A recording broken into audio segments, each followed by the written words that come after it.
So it is day three, um, essentially, technically day two, because yesterday turned into a bit of a mishap. And I wanted to just chat briefly about what happened, and also, you know, the mindset and how to get over hurdles and situations that arise. So essentially, what happened yesterday was I cycled to the gym, which is about an 8 to 10 mile cycle, and then I cycle home.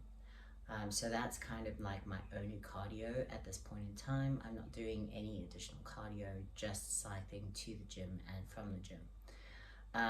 It's really nice because it's something that I think a lot of people take for granted, being able to walk to the gym or cycle to the gym. And in South Africa, that wasn't possible. Like, if you wanted to get anywhere in South Africa, you had to take a car. You couldn't cycle, you couldn't walk, it's just too risky. You're not safe enough doing that, unless you're in a really big group, like a gaggle of women going for a run, sort of thing, is the only way you would go out for a run in public. You probably wouldn't want to risk going out alone. I certainly wouldn't. So to be able to literally walk out, get on a bike, and go for an 8 to 10 mile cycle is so liberating, and it's so lovely. And if it weren't for the fact that it's snowing and cold and miserable, I would love cycling. Right now, it's a bit of a oof. I'm not too sure I want to, but yeah. So I cycled to gym, started warming up, and on one of the light weights, I felt my hamstring. So that kind of stopped everything, and went home, stretched it out, cupped it, and just leaving it to heal, which essentially means that I've got to change my entire game plan moving forward, at least until the hamstring is healed. And that comes full circle to mindset. And it's one of those, like, people talk about motivation and determination and, like, what motivates you. And the truth is, I'm not always motivated. There are days and there are times when I don't have any motivation, but I still gym because of the discipline and the determination. And they always say, do you want what you have now, or do you want, the comfort of having something now, or do you want the joy of having something long term? And that's always the answer, is like, I would rather have this long term goal or a medium term goal and know that I can reach it, whether it's 10 pull ups or a 200 kilogram squat. I've always had these goals of what I wanted, whether it's aesthetics or strengths or just a physical movement. I've always had these desires and these urges to reach it, and I know that in order to get there, I have to put in the discipline now to get there later. And it's not always, that's instant gratification. And that's, I think, something that has become a very modernized situation, is the idea of instant gratification. You can log onto Facebook, you can log onto TikTok, and instantly get that dopamine spike, and you instantly feel elevated and happy. And and yes, it's like a very quick dopamine spike, but it's that you're essentially rewiring your brain into believing and understanding that you can instantly get something, whereas fitness and body aesthetics are not instant. Like, they're not even 3 month kind of things, they're years in the making, kind of things. If you're trying to lift, let's say, 100 kilogram deadlift, it may take you, depending on your weight, depending on when you start, it may take you 6 months, it may take you a year, it may take you longer. So having a world of instant gratification when it comes to fitness and your body is very counterintuitive, and it's very hard. to keep that motivation and to keep that discipline when, you know, like you can far easier just log on to something and get that dopamine spike, you know, then take the time and take the initiative to actually give 100% to something and commit yourself. And I think that's where I say you're not always motivated to do something, but if you set in the discipline and it becomes more of a habit, you are more likely to stick with it long term than not. So back to my hamstring, that's going to change obviously how I'm going to design my strength program. So usually I would, you know, squat twice a week, front squat once a week, back squat once a week. So let me start that again. So the strength cycle is usually, the strength moves in a traditional powerlifting are of course the deadlift, the bench, and the squat. But I'm also going to be doing a lot of body weight elements, functional elements, but in a strength dominant way. So as along with squatting, deadlifting, and bench, I'm going to be doing dips as heavy as possible, pull-ups as heavy as possible, which will engage the lats in the back, chin-ups, which is more of a bicep exercise, and then is there anything else? Oh, then I'll be trying for weighted muscle-ups, both bar and ring, so that's more of a complicated move. And then of course I'll be doing the body weight movements, which in and of themselves, just being body weight, are difficult enough. I don't need to add weight, just to, you know, make them more difficult. They're extremely hard in and of themselves. So in a nutshell, that's what I'm going to be doing, and obviously as I do the exercises and everything, I'll explain and go through my plan and movements, etc, etc. Yeah, so because my hamstring's a bit injured and it has been an ongoing issue which I have completely ignored through CrossFit, I am now going to be doing more rehabilitation on the hamstring rather than necessarily focusing on the strength element of squatting.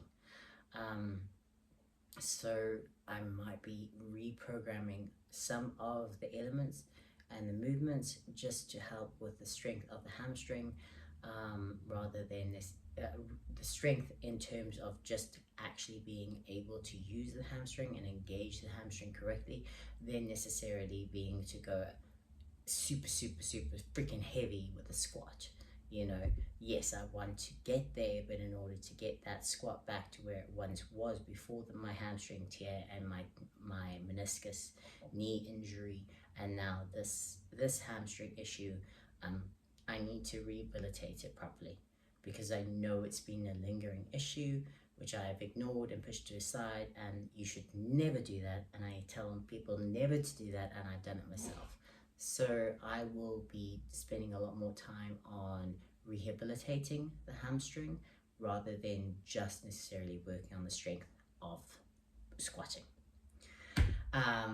Long-winded story, but I'm gonna have my coffee,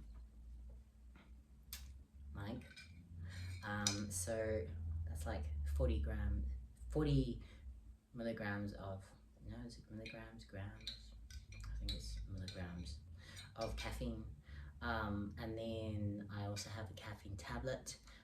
I'll show you my actual drink, but essentially what you can do is 2 to 3 milligrams or grams. It's milligrams. I'm pretty sure it's gram. Is it? Fuck it. I'll have to get it. Anyway, okay, so 2 to 3 grams of caffeine per kilogram of body weight.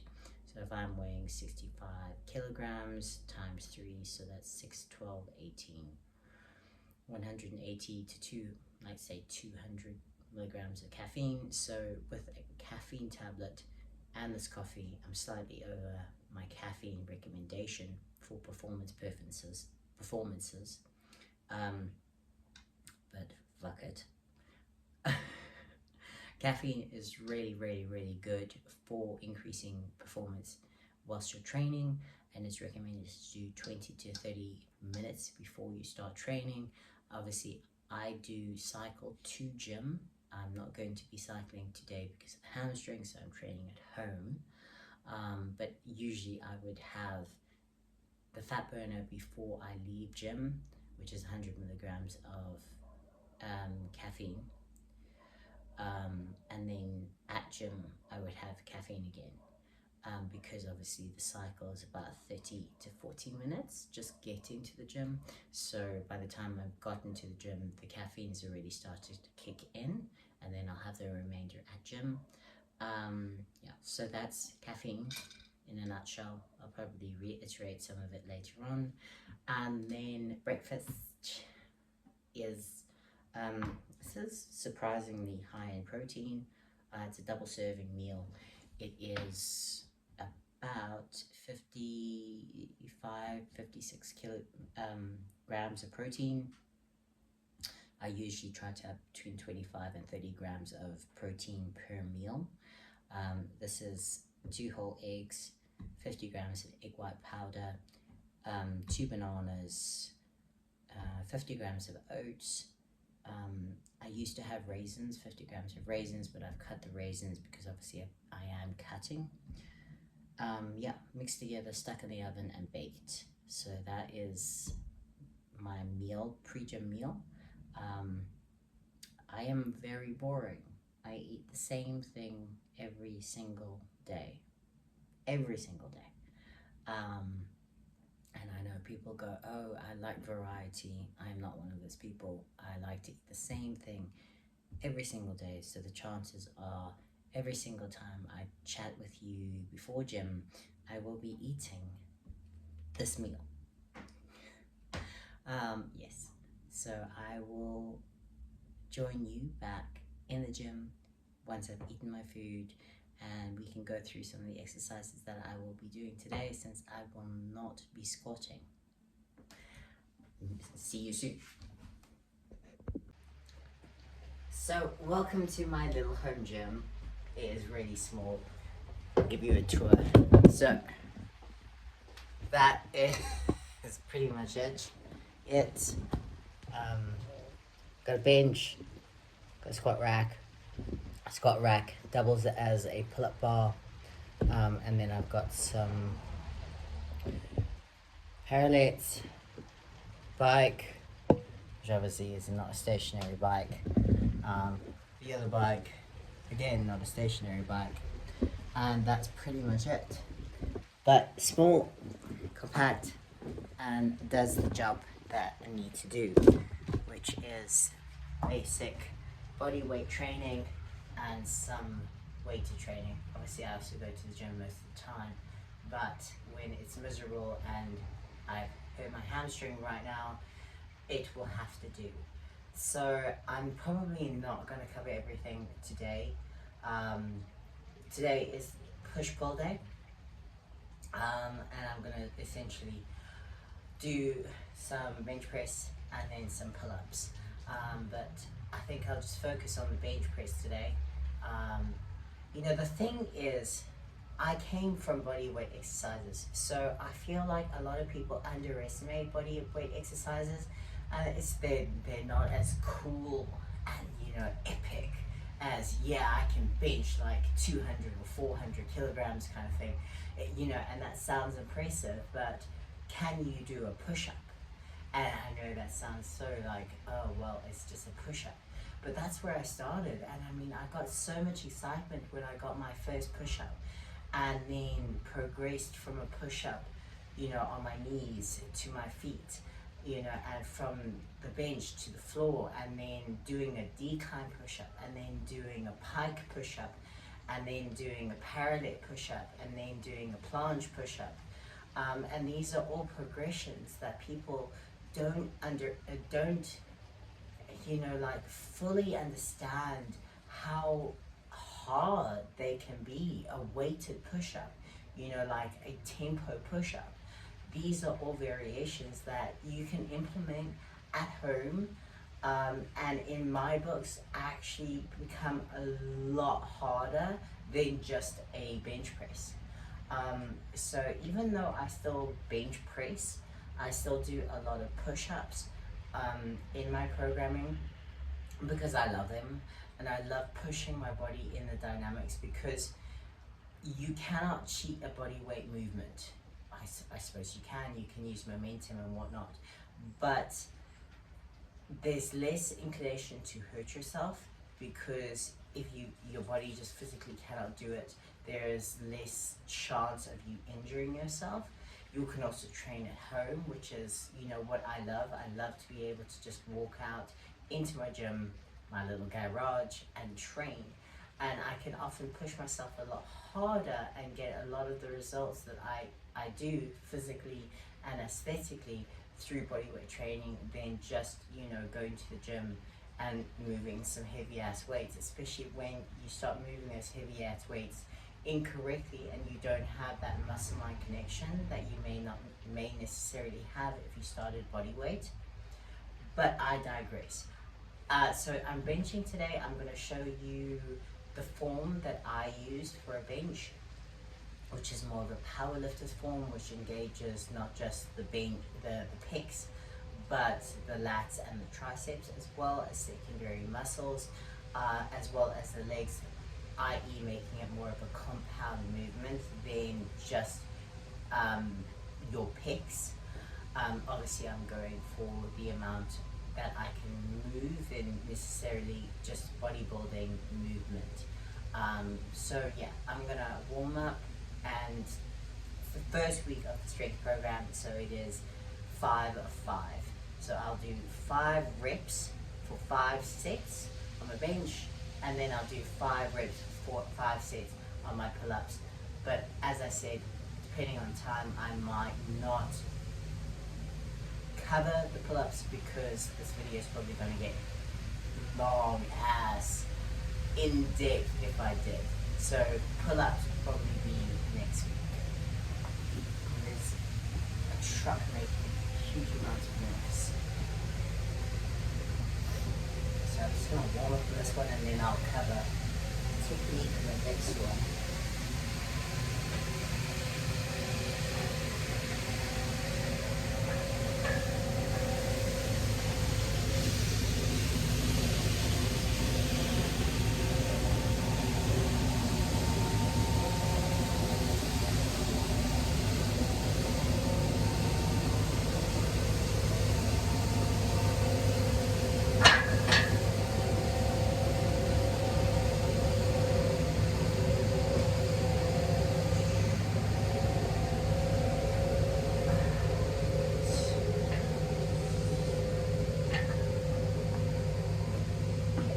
Trucks are going like talking again. The trucks are going.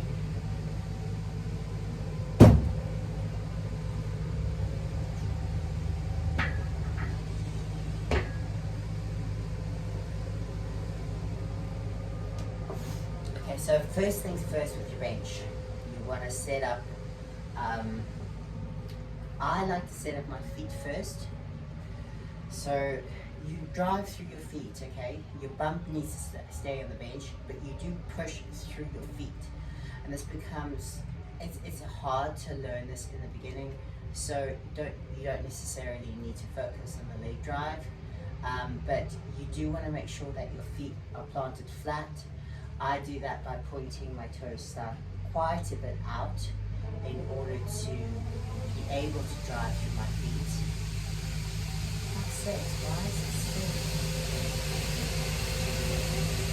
The truck is just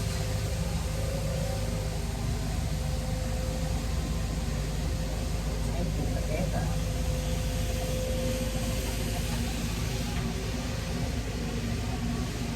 Okay. So I drive through my feet. Right. Bum stays planted flat on the bench. Then what you want to do is, I have quite a wide grip. You need to figure out what grip gives you the most strength. The more narrow it is, the more you use your triceps. The wider it is, the more you'll use your lats. My back is quite strong, so I tend to go with a wider grip to engage more lats. Okay. Then you want to retract your scapula, i.e. you want to retract your shoulder blades together on the bench as close as you possibly can. So you want to bring your shoulder blades nice and tightly together on the bench. Right?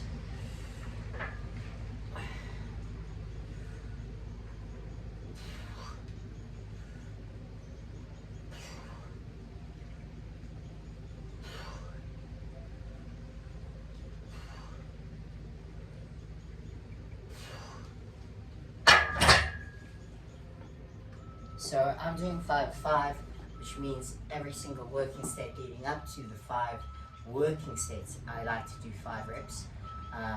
So it's a bit more fatiguing leading up to the working sets, but that's what I like to do. So that is set 1. I always make note of what numbers I'm hitting, even in the warm-ups. Because I'm in a deficit diet at the moment and I'm cutting, my strength isn't necessarily where it is. And because I am a woman, my strength will vary throughout the month. So I don't necessarily go on a specific goal weight. I do like to go up and up and up every single week, even if it's just by half a kilogram. But I know that isn't always the case, especially cutting. My strength may vary and sleep may vary, so that will affect my strength numbers. But I do try to go up just a little bit. I don't work off of percentages at the moment, simply because 1, I don't know what my 1 rep max is, 2, work off percentages, and 2, I just go off of feel. So what can I maximally lift for 5 reps without injuring myself? So 5 reps for 5 sets without a spotter. So that means I'm not going to be pushing myself to 100% failure, because I don't have the safety of having someone save me. So preferably have a spotter if you can, especially on week 3. But for week 5, you should be okay. So set 2.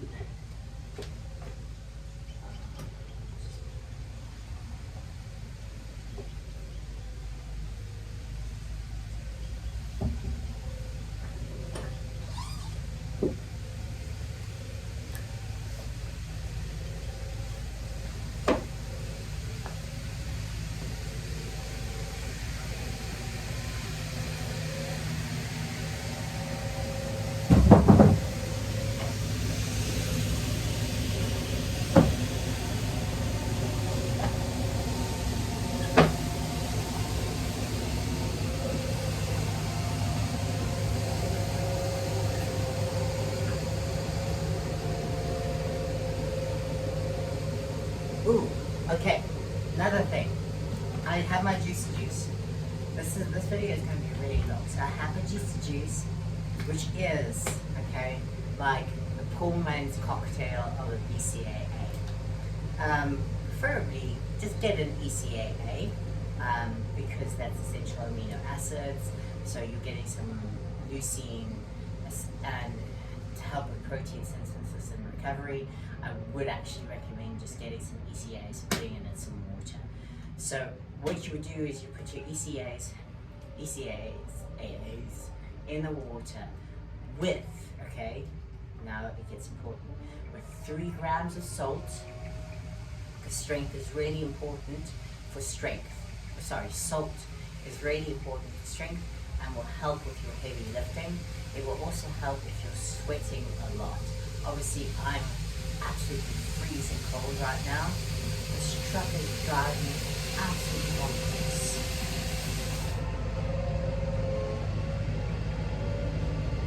Dude, man. Stops right outside.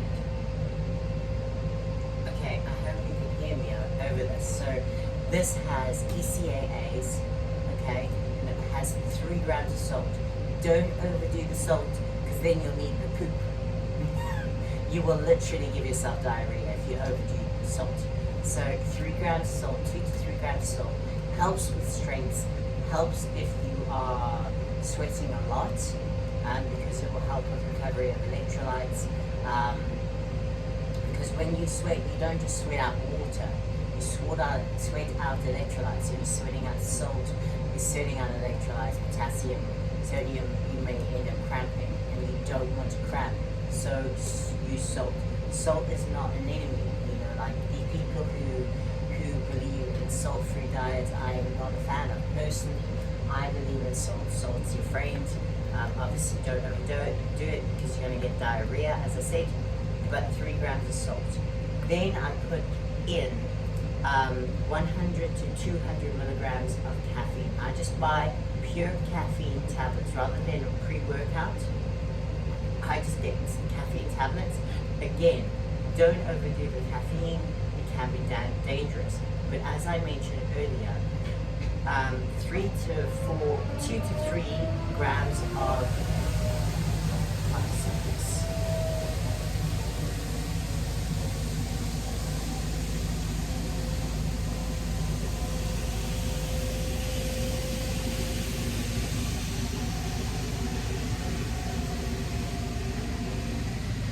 2 to 3 grams of salt per gram of body weight, per kilogram of body weight is ideal for performance purposes. So if you're a lot heavier than me, which I think a lot of men in particular will be, that you can do more caffeine.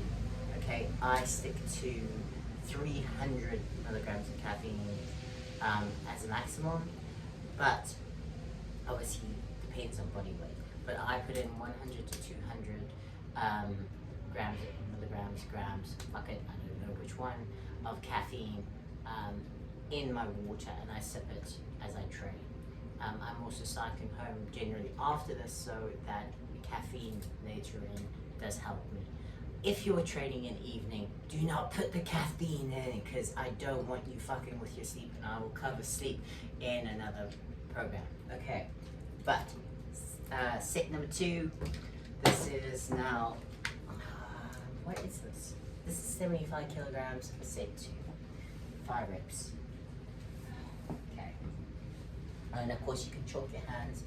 I've got a really fancy bar which I wanted to row the bar, and it's so grippy, so I don't necessarily need to worry about grip.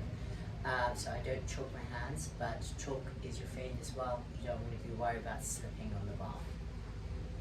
Again, so you set up your feet, retract your scapula as much as you possibly can into the bench, keep your chest up, big breath in.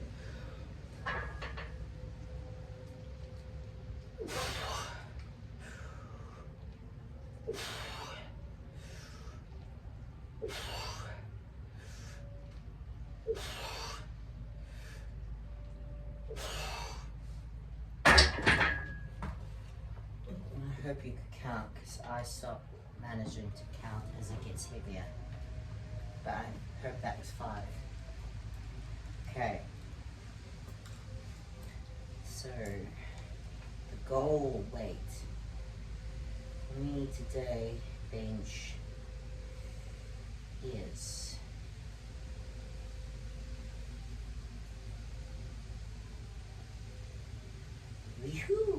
93.5.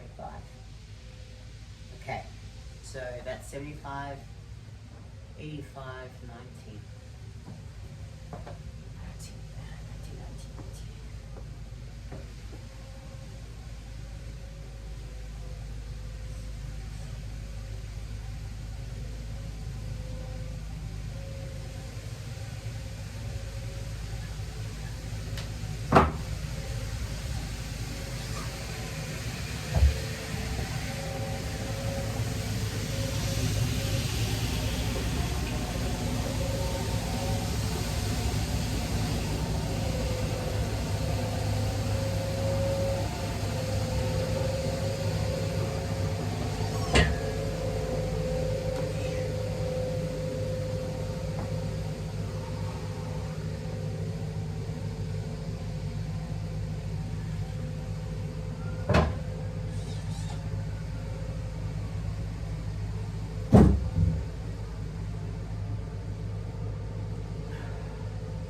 salt, because you know, I should have started sipping this a bit earlier, but I forgot.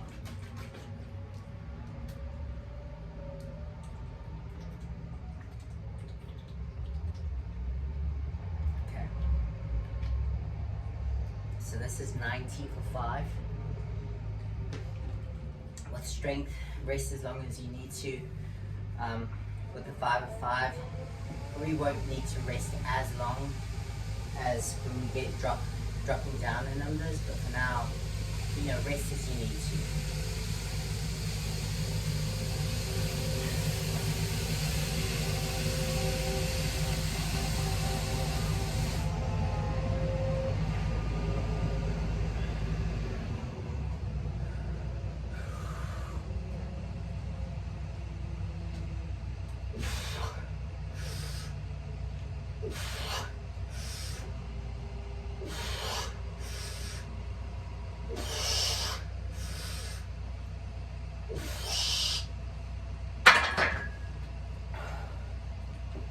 Yo, okay, might not be reaching the number I wanted to today.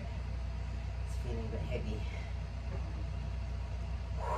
Okay, I'm gonna add 1.5 aside, make it 93.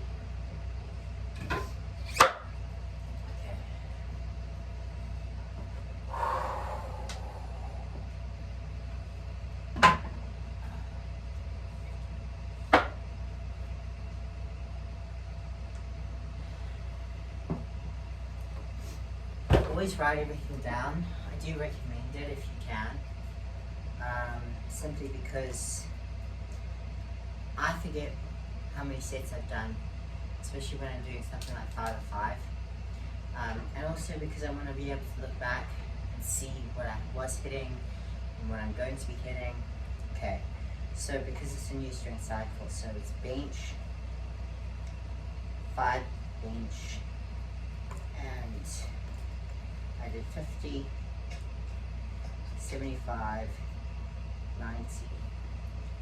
So then I'm going to do 93 as my first working set.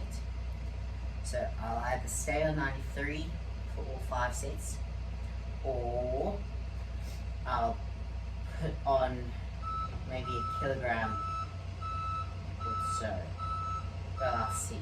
So first working set is 93. I'm going to rest a little bit longer for this one before I move on to set number 2. So that's set number 1, 93. I'm going to chalk my hands as well.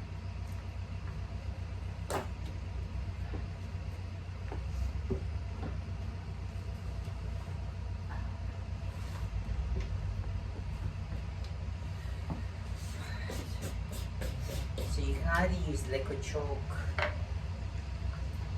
either use powdered chalk. It's much of a muchness. They work the same, but just make sure you chalk enough.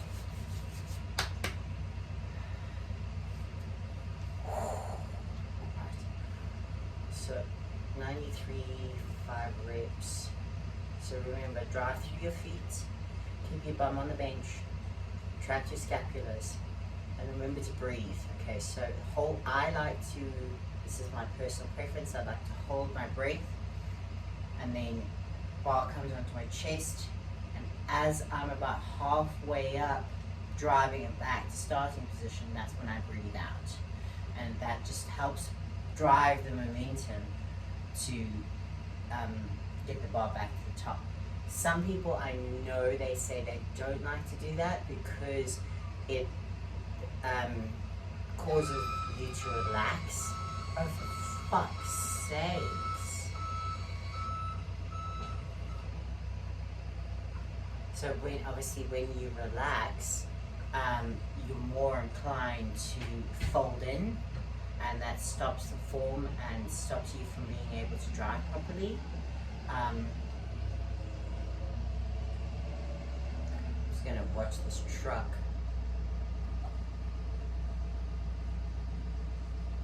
Okay, but I personally like to breathe out as I'm coming back up.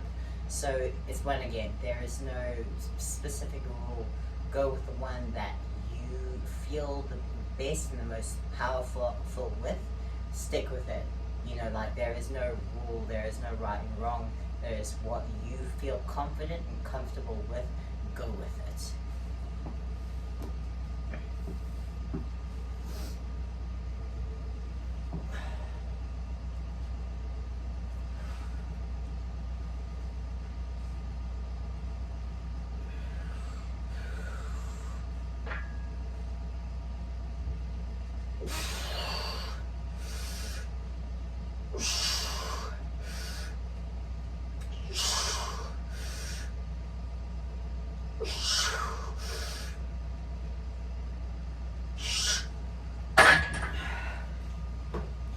Yeah, I'm staying there. Set 1.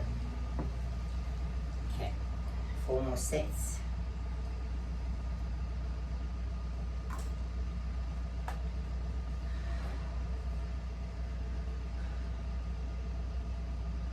So I'll finish these 4 sets. I'll move on to back. Yeah. I don't know if I should film the rest. I don't know if you're going to get bored and switch off. So I'm going to switch off so you don't get bored. But I'll do another 4 sets.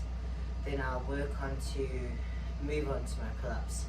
As I said, next week I'll cover pull-ups. And if there's something I forgot on bench, or if there's any questions you've got on bench, just write them below, let me know your thoughts. Hopefully the truck's not here next week. Yeah, but just keep me posted. I'm kind of just figuring out everything at this point in time, what you would enjoy.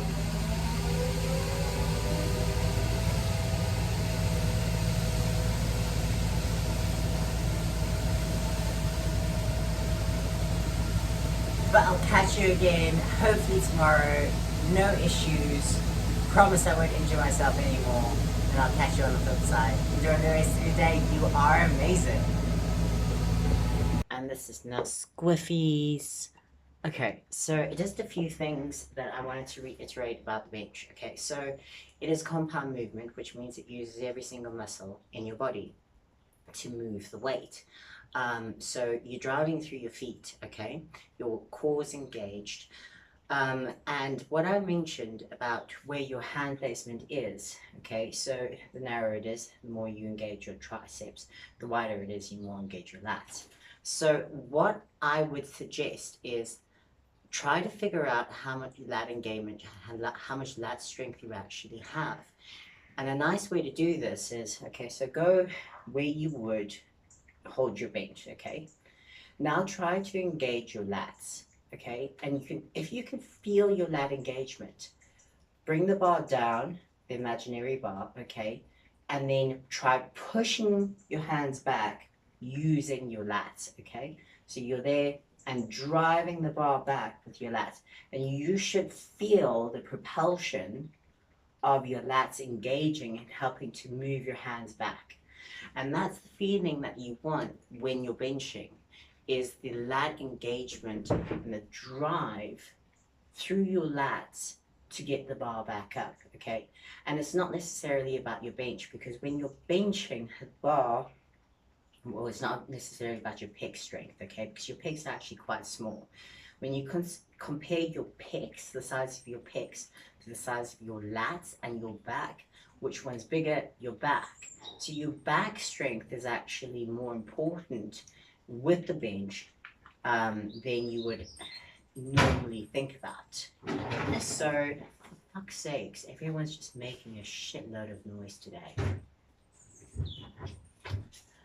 So what you want to do is you want to engage your lats as much as possible, activate them, and use that strength to drive the bar back up. And that's why I go with the wider grip, because when I'm narrow, now try go quite narrow, okay, and activate your lats.